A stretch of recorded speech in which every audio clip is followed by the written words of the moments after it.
Hello guys, welcome to Pakistani fear action. तो कैसे आप सब? उम्मीद है आप सब खैरियत से होंगे, ठीक होंगे और आबाद होंगे। हमारी दुआ यही है आप खुश रहें, आबाद रहें। मेरा नाम है अफान। मेरा नाम है मंसूर सुगैस है। मैं एक और नई वीडियो के साथ लेकर आ गए हैं भाई।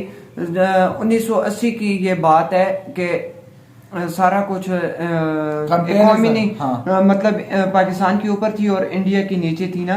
तो इमरान खान ने कुछ महीने पहले ही बोला है कि यार अभी भी हमारा आप मुल्क सस्ता कंपैरिजन है। कर लो तो सस्ता है, तो हाँ, इसी की इंडिया बात से है। इंडिया से अच्छा है पाकिस्तान। हाँ। लेकिन अभी देखते हैं अभी क्या हालात है। बिल्कुल। तो वीडियो को ओरिजिनल लिंक आपको मिल जाएगा डिस्क्रिप्शन डिस्क्रिप्शन में। देखते हैं भाई। तो काउंट करते हैं 3 2 1 एंड स्टार्ट। कुछ महीने पहले इमरान खान ने ये स्टेटमेंट दी थी। अभी भी पाकिस्तान सस्ता है। हमारी पेट्रोल और डीजल की कीमतें देखें और कंपेयर करें हिंदुस्तान से बांग्लादेश, हम सबसे सस्ता मुल्क यहाँ पे। और इस चीज के लिए उनको क्रिटिसाइज किया गया क्योंकि इंडिया का जीडीपी पर कैपिटा पाकिस्तान के जीडीपी पर कैपिटा से 1.5 गुना ज्यादा है। पर आज जब हम बहुत आसानी से कह सकते हैं कि इंडिया की इकोनॉमी पाकिस्तान की इकोनॉमी से बेहतर कर रही है, एक टाइम था जब हम ऐसा नहीं कह सकते थे। इस ग्राफ को देखिए, 1980 में पाकिस्तान का जीडीपी पर कैपिटा इंडिया से ज्यादा था, पर 40 साल बाद इंडिया का जीडीपी पर कैपिटा ऑलमोस्ट 70% ज्यादा है 70% से। 1988 से पाकिस्तान आईएमएफ के पास गया है 12 बार एक लोन मांगने के लिए। Pakistan has finally managed to secure an 12 IMF bailout. Yet another bailout, to be frank. और इसी पीरियड के दौरान इंडिया आईएमएफ के पास बस एक बार गया है। पाकिस्तान हाँ, के एक बार। फॉर्मर फाइनेंस मिनिस्टर ने कहा कि 1988 के पहले पाकिस्तान इंडिया से बहुत बेहतर कर रहा था कई इकोनॉमिक इंडिकेटर्स पर, और ये सच है। 1960 से 1980s के दौरान पाकिस्तानी इकोनॉमी इंडिया से ज्यादा तेजी से ग्रो कर रही थी। इनफैक्ट 1980s में पाकिस्तान के एग्रीकल्चर और मैन्युफैक्चरिंग सेक्टर्स में ग्रोथ थी और उनकी अनएम्प्लॉयमेंट रेट भी बहुत कम थी। पर हाँ। आज सिचुएशन बहुत अलग है। बहुत अलग है भाई। से अपील करूंगा कि हम चाय की एक एक प्याली दो प्यालियां कम कर दें, क्योंकि जो चाय हम इंपोर्ट करते हैं वो भी हम उधार लेकर इंपोर्ट इंडिया का फॉरेन डायरेक्ट इन्वेस्टमेंट पाकिस्तान की इन्वेस्टमेंट से 40 गुना ज्यादा है। वो इंडिया का डेवलपमेंट इंडिकेटर्स पर भी इंडिया पाकिस्तान से आगे है। हाँ, और एजुकेशन इंडिया ही में नहीं, बहुत आगे है। बांग्लादेश, जिसकी 1971 में पाकिस्तान की इनकम के आधे से भी कम थी, अब वो एक्सपोर्ट्स, एजुकेशन और लाइफ एक्सपेक्टेंसी में पाकिस्तान से आगे है। आगे एक है। समय पाकिस्तान की इकोनॉमी इंडियन इकोनॉमी से आगे थी, पर अब सिचुएशन बहुत अलग है। तो ऐसा बिल्कुल। हुआ क्या जिसकी वजह से अब पाकिस्तान इतना पीछे है? हाँ, इसी के बिल्कुल। बारे में हम बात करेंगे इस वीडियो में।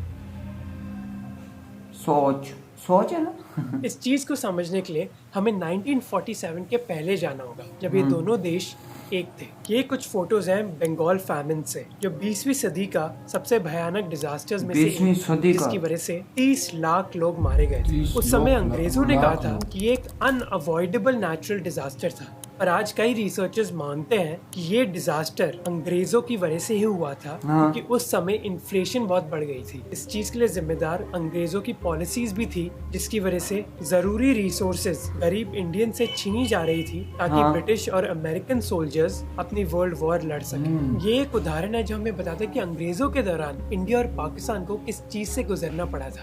1900 से 1947 के दौरान इंडिया की इकोनॉमिक ग्रोथ बस करीब 1% थी हर साल की। इसके पीछे 1%। कारण था कि 1%। इंडिया की इकोनॉमी उस समय मोस्टली एग्रीकल्चरल थी, और इसके बावजूद अंग्रेजों ने बहुत कम इन्वेस्टमेंट करी थी इंडिया की एग्रीकल्चरल प्रोडक्टिविटी बढ़ाने के लिए।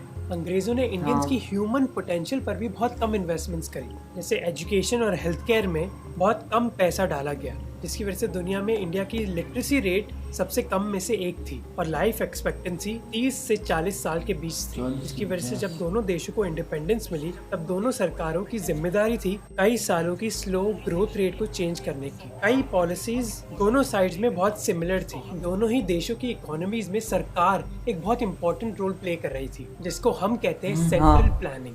क्या सरकार सब डिसाइड करती है कि किसको क्या करना चाहिए? मार्केट, बिल्कुल। कैपिटलिज्म में सरकार डिसाइड नहीं करती, बल्कि मार्केट्स डिसाइड करती हैं। पर लेट 1950s के बाद पाकिस्तान में कुछ चीजें ऐसी होने लगी जिसकी वजह से उनकी इकोनॉमी इंडिया से बेहतर करने लगी। क्या थी ये चीजें?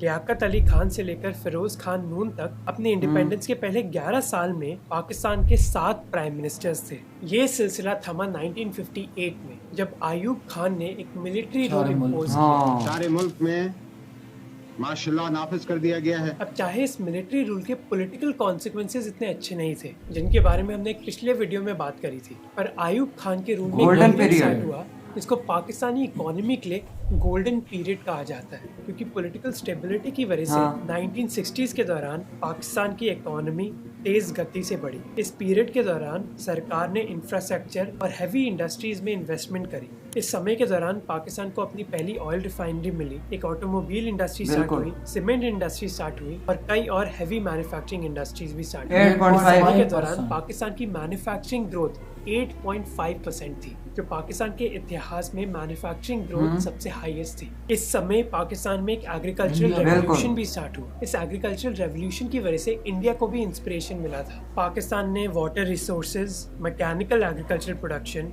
फर्टिलाइजर्स, पेस्टिसाइड्स और बेहतर राइस और व्हीट सीड्स में इन्वेस्टमेंट्स करी, जिसकी वजह से 5% से ज्यादा थी। पाकिस्तान की एग्रीकल्चरल ग्रोथ रेट 5% से ज्यादा थी। अपने बजट को ढंग से मैनेज करना कंट्रीज के लिए जरूरी नहीं होता, बल्कि हमारे लिए भी बहुत जरूरी होता है। कई बार हम एक्स्ट्रा खर्चे कर देते हैं और बाद में पछताते हैं, और इस चीज के लिए आपको हेल्प करेगा वन कार्ड क्रेडिट कार्ड, जो आपको उनकी ऐप में डिटेल स्पेंड एनालिसिस ही नहीं बल्कि एडवांस कंट्रोल। ये कार्ड लाइफ टाइम फ्री भी है। ये फिजिकल वन कार्ड पूरा मेटल का बना है और इसके साथ आपको अपने फोन में एक वर्चुअल कार्ड भी मिलेगा, जिसके साथ आप अपने एक्सपेंसेस को EMI में कन्वर्ट कर सकते हो और आपको हर स्पेंडिंग पर रिवॉर्ड पॉइंट्स भी मिलेंगे, जिसको आप कभी भी कैश में रिडीम कर सकते हो और ये पॉइंट्स कभी एक्सपायर भी नहीं होते। इस वन कार्ड बार और इंडिया एक बार गया है, जिससे आपको ट्रांजैक्शन के लिए OTP डालने की जरूरत बहुत फर्क है यार। इंटरनेशनल स्पेंड्स पे बस 1% का ही फॉरेक्स चार्ज लगता है। फिर आप वन कार्ड के फैमिली फीचर और पहले अंग्रेजों ने कितने बंदे मार दिए शेयर कर सकते हो, जिससे आपको अपना खुद का वन कार्ड और ऐप भी मिलेगी। वन कार्ड एक बाय नाउ पे लेटर कार्ड नहीं है, बल्कि एक क्रेडिट कार्ड है, जिससे आपको कई ऑफर्स मिल रहे हैं। तो अपने लिए भी एक ऐसा कार्ड मंगवाओ। डिस्क्रिप्शन में लिंक है, जिससे आप वन कार्ड ऐप डाउनलोड कर सकते हो। अब वीडियो पर वापस आते हैं। इस एडवर्टाइजमेंट को देखिए। ये एड है 1960s से और एक उदाहरण है कि आयूब खान के रूल के दौरान पाकिस्तान की टेक्सटाइल इंडस्ट्री कितनी डेवलपमेंट कर रही थी। मिड 1960s में पाकिस्तान में करीब 180 यूनिट थे जो टेक्सटाइल ब्लीचिंग, पेंटिंग और प्रोसेसिंग कर रहे थे। ये यूनिट्स कराची में भी थे और पंजाब में भी। इसके अलावा पाकिस्तान के एक्सपोर्ट्स भी बहुत तेजी से बढ़ रहे थे, स्पेशली टेक्सटाइल्स, जिसकी वजह से कई लोगों के बीच एक बहुत बड़ी उम्मीद थी पाकिस्तान की इकोनॉमी के बारे में, और कई देश पाकिस्तान को सपोर्ट करना चाहते थे। ये चीज हमें देखने को मिली कोल्ड वॉर के दौरान, जब पाकिस्तान ने डिसाइड किया कि वो यूएस को सपोर्ट देंगे सोवियत यूनियन और यूएस के बीच कोल्ड वॉर के दौरान। इस सपोर्ट की वजह से पाकिस्तान को बिलियंस ऑफ डॉलर्स मिले यूएस से। जैसे इस चार्ट को देखिए, जहाँ हम देख सकते हैं कि 1960s के दौरान पाकिस्तान को कितना एड मिला यूएस से। यूएस के अलावा कई मिडिल ईस्ट देशों ने भी पाकिस्तान को कई करोड़ों रुपए दिए सपोर्ट के लिए। ये हैं राजा जी, जो एक टाइम पर जवाहरलाल नेहरू के दोस्त थे, पर 1960s में उनके सबसे बड़े क्रिटिक बन गए, क्योंकि जहां राजा जी चाहते थे कि इंडिया की इकोनॉमी खोल दी जाए, जवाहरलाल नेहरू इकोनॉमी में सरकार का कंट्रोल चाहते थे। अब जहां आयूब खान के रूल में पाकिस्तान की इकोनॉमी ट्रेड कर रही थी और एक्सपोर्ट कर रही थी दूसरे देशों के साथ, वही इंडिया की इकोनॉमी और बंद हो रही थी। इंडिया की सरकार ने एक्सपोर्ट्स कम कर दिए थे, क्योंकि उन्होंने एक ऐसी ट्रेडिंग पॉलिसी अपनाई 1960s में, लेकिन अभी बहुत ऊपर चली की वजह से इंडिया की ग्रोथ बहुत कम थी।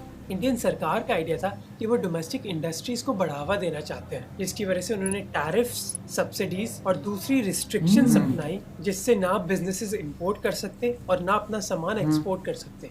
वही ये माना जाता था कि पाकिस्तान में बिजनेस करना बहुत आसान है, क्योंकि आपको मिलिट्री जनरल की हाँ ही चाहिए, जबकि इंडिया में कुछ भी काम करवाने के लिए या फिर एडवाइस देने के लिए आपको कई बाबुओं से मिलना पड़ता था। इन्हीं प्रॉब्लम्स की वजह से जहां 1960 से 1980 तक पाकिस्तान की ग्रोथ रेट थी 6%, इंडिया की ग्रोथ रेट थी 4%। पर 1970s में कुछ हुआ, इसकी वजह से ये सिचुएशन चेंज हो गई। Having created an unmanageable situation entirely through his own folly, General Yahya Khan was now about to pull the roof down on himself. The Pakistanis suffered heavy casualties.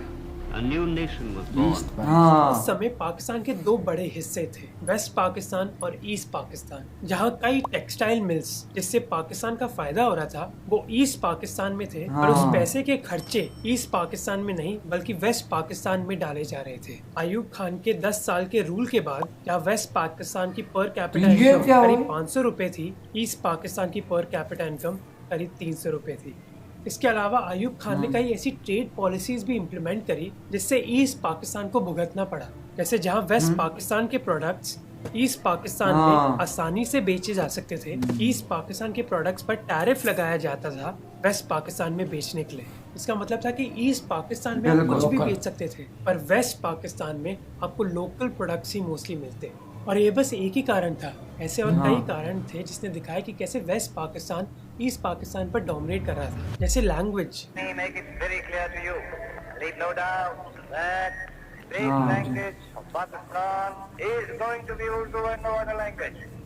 इन कारणों की वजह से ही ईस्ट पाकिस्तान में एक revolt start हुआ। Waste Pakistan में भी जुल्फिकार अली भुट्टो अयूब खान के खिलाफ प्रदर्शन कर रहे थे। It is better than the country being led towards the civil war, which Ayub Khan was engineering. जिसके बाद अयूब खान पावर से चले गए और उनको रिप्लेस किया गया याया खान। और उसके बाद जो हुआ उसने पाकिस्तान की इकोनॉमी को और पीछे धकेल दिया। 1970 में एक बहुत बड़ा साइक्लोन आया ईस्ट पाकिस्तान में, जिसकी वजह से एक रात में करीब 5 लाख लोग मारे गए। पर वेस्ट पाकिस्तान की लीडरशिप ने बंगालीज को बचाने के लिए ज्यादा कुछ किया नहीं, जिसकी वजह से ईस्ट पाकिस्तान के लोग इतना तंग आ गए थे कि ईस्ट पाकिस्तान के इलेक्शंस में याया खान बहुत बुरी तरह हार गए। पर याया खान ने ये हार मानी नहीं, उल्टा उन्होंने कहा कि ये हार फेक न्यूज की वजह से है। उन्होंने आर्मी भेजी ईस्ट पाकिस्तान में और एक जेनोसाइड स्टार्ट कर दी, जिसकी वजह से लाखों बंगाली रेफ्यूजीज इंडियन बॉर्डर को क्रॉस कर गए और इंडियन सरकार डायरेक्टली इस जंग में इन्वॉल्व हो गई। 1971 में फिर बांग्लादेश को इंडिपेंडेंस मिली। अब इतनी बड़ी वॉर की वजह से पाकिस्तान की इकोनॉमी को एक बहुत बड़ा झटका लगा। इस जंग की डायरेक्ट और इनडायरेक्ट कॉस्ट एस्टिमेट करी जाती है करीब $10 बिलियन पर। इसके अलावा हमें ये भी याद रखना चाहिए कि इस जंग की वजह से पाकिस्तान ने अपना ग्रोथ इंजन खो दिया था, और ये ग्रोथ इंजन था बांग्लादेश। ईस्ट पाकिस्तान के सी ट्रेड रूट की वजह से ही पाकिस्तान दूसरे देशों के साथ ट्रेड कर पाता था। 1971 से पहले पाकिस्तान की टेक्सटाइल इंडस्ट्री का एक बहुत बड़ा हिस्सा बांग्लादेश यानी कि ईस्ट पाकिस्तान में था, जहां बंगाली लोगों ने अपनी जूट फैक्ट्री सेटअप करी थी। इस जंग के बाद पाकिस्तान जुल्फिकार अली भुट्टो की लीडरशिप में आ गया और फिर पाकिस्तान एक सोशलिस्ट इकोनॉमी की तरफ बढ़ने लगा, जिसका मतलब था कि बैंकिंग सिस्टम नेशनलाइज हो गई यार। तो यार इसी के साथ ये वीडियो खत्म हुई। तो आज हमने देखा भाई कि बहुत ही दिलचस्प वीडियो थी। इसमें आज हमने देखा भाई पाकिस्तान पहले किधर था और अब किधर है, और इंडिया किधर था और अब किधर पहुंच गया है। इंडिया पाकिस्तान में इमरान खान ने कहा था कि यार इंडिया जो पाकिस्तान के जो रेट हैं वो इंडिया और बांग्लादेश जैसे मुल्क से सस्ते हैं यानी। और अब देखो इंडिया में इतने सस्ते, इंडिया में और पाकिस्तान में सबसे महंगे। जो आप चेक करो बांग्लादेश में भी इतने जो नहीं रेट होंगे जितना इंडिया में कम रेट है यार। इंडिया में बहुत कम है, बहुत कम रेट है। आप गाड़ियां चेक करो यार, हर चीज यार ज्यादा मतलब इकोनॉमी का असर होता है ना, जो कि इस टाइम 70% ऊपर चला गया है पाकिस्तान से इंडिया। पहले कितना था, पाकिस्तान का 6 था और इंडिया का 4% था। 4%। अब देख भाई कितना 70% ऊपर चला गया है। ऊपर चला गया। हाँ, इसी में यार फर्क पता चल जाता है कि यार इन्होंने कितनी मुश्किलात से दूसरा किया है। तो यार हमें इसमें बहुत ही मजा आया। आपको ये वीडियो कैसी लगी कमेंट सेक्शन में जरूर बताइएगा। तो मिलते हैं नेक्स्ट वीडियो में, तब तक के लिए अपना बहुत ज्यादा ख्याल रखिएगा। तो यार बाय।